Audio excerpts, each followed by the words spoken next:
ইরাকে ইরান সমর্থিত গোষ্ঠীর বিরুদ্ধে যৌথ হামলা করেছে যুক্তরাষ্ট্র ও সৌদি আরব।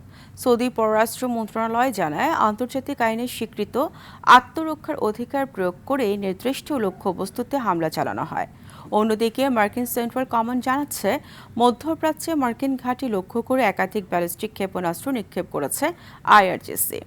ইরানের উপপররাষ্ট্রমন্ত্রী বলেন, হরমুজের নিয়ন্ত্রণ ধরে রাখতে প্রয়োজনে আবারও যুদ্ধ শুরু সহ যে কোনো পদক্ষেপ নিতে দ্বিধা করবে না ইরান। ইরানের বিপ্লবী গার্ড জানায়, জব্দকৃত ইরানি অর্থ থেকে ক্ষতিপূরণ গ্রহণকারী কোনো জাহাজকে হরমুজ ব্যবহার করতে দেবে না তারা। নতুন করে উত্তেজনা ছড়িয়ে পড়ার শঙ্কার মধ্যেই আন্তর্জাতিক বাজারে বাড়তে শুরু করেছে জ্বালানি তেলের দাম।